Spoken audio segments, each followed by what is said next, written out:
It is mail day. We got a new package with some new RC parts. Let's go ahead and get this thing opened up and show you guys what we got. So I've gone ahead and unboxed everything, and as you can see, we have a Meus Racing Ripper chassis. Now I'm super excited to get this thing built. Now first impressions out of the box is this is a really cool design. It's more of a buggy with Jeep panels than a Jeep itself, and also first impressions are this thing is extremely lightweight. This is a pretty good, it's going to be nice at crawling. It's going to be a lot harder to flip over since there's going to be less weight up top. It means lower center of gravity. Just all around better for crawling and kind of side hill stuff. And it comes with a lot of stuff. So let's go ahead and take a look at what it comes with. So for starters, we got the grill, we've got all the panels, we've got the cage itself and the hood that I've already set on there. Now, one thing that I actually really liked about this kit is it came with the tools to put it together. You don't have to go buy any additional tools that you might not already have. So that's very nice. It also came with a ton of different sticker options if you guys want to customize this with their sticker, their logo, all kinds of different stuff. Another really cool thing about this kit, it came with headlights and an LED light bar. The light bar is actually really good quality. It's metal and everything. Then we got some nice colored instructions, so this shouldn't be too difficult to put together. First though, we got to get this thing painted and get this set up to be finally assembled. So with that being said, let's go ahead, head over to the painting section and get this thing painted up. Alright, so I've gone ahead and laid my first coat of paint. We're going to be doing a match to my Jeep Wrangler again, because I really like this colorway. So we're going to do silver cage, and then we're going to be doing the dark red, kind of maroon color panels. As you can see, it turned out great. The colors look really good together. Now I'm interested to see on how this thing looks put together. But let me know what you guys think in the comments about this color. I'm actually really liking this for the RC cars. It's kind of a unique look. But with all that being said, let's go ahead. We'll start assembling this. Kind of show you guys a brief overview of what it takes to assemble. It's really not a difficult kit at all. I think this will maybe take 45 minutes to an hour. But let's go ahead and head right into it. So I've gone ahead and put the panels on the sides. I've also gone ahead and reinstalled the interior. I had to remove that for paint. But this thing is very light. It'll be really nice for climbing sideways on hills and everything. And I'm really interested to see how this thing performs once it's all set up. And just like that, with some editing magic and a couple more screws, I've put on the hood and finished up some of the other panels. It's coming together really well, honestly, and its fitment is doing really well. I was kind of curious on how the fitment would be. One downside to this kit is the screws kind of just all come in a random bag. They're not labeled, they're not marked or anything like that. So you do kind of have to sit here and sort them out. Not a huge deal though. So I've gone ahead, put the grill and then the front piece of the cage on.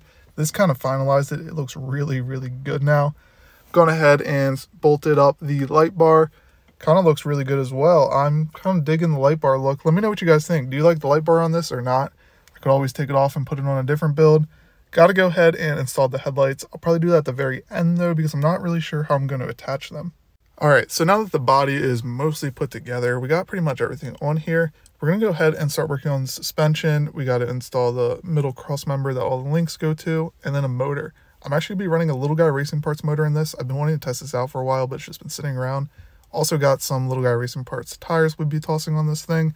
Big fan of these tires, and I think they're going to look really big on this rig, just because it's a little bit of a smaller SCX24 body. Doesn't weigh much though. So I think these tires will weigh enough to kind of keep it planted. Some more editing magic, and we got the suspension in, we got the axles in, and I got the motor in. The motor took a little bit of finesse to get it to fit in there right. It's a really close fit with that battery tray, but with just a little bit of work, it can happen. And I did not have to cut any of the battery tray, which I was pretty happy with. One thing I am going to have to do is I'm going to have to order some more drive shafts. I can't find a full set of drive shafts, and I think I'm going to order some shorter links for the rear. As you can see, it's pretty stretched out there, and I kind of want it a little closer and look a little bit more right, I feel like.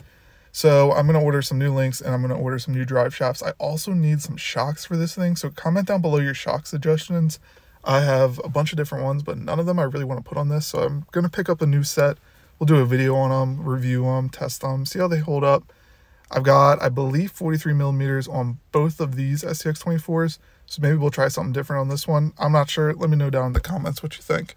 And just like that, it's all put together, besides the stuff we just went over. But I put the tires on just so you can see how it looks. Obviously, it's going to sit a little bit higher just because it doesn't have shocks right now.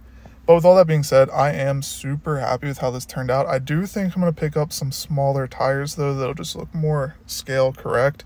These do look a little funky on here. They're almost too big, I think. I might be wrong, so let me know what you guys think about these tires or if I should change them. thinking maybe we go a little bit smaller. They just look a little weird to me. But I do need to pick up a few more parts. But I am very, very happy with how this came out. I think it looks amazing. The kit itself was very straightforward. It was easy to assemble. And I'm very excited to put this thing up against the Little Guy Racing Part Ripper chassis. We'll see which one does better on the course. I got the same exact tires. That way we'll be able to test it on kind of an even playing ground here. That way one of them doesn't have an advantage. So I want to see how these things compare. That'll be next video, obviously, because I still have to install some parts. So as always, guys, thank you so much for watching these videos, and I'll see you in the next one.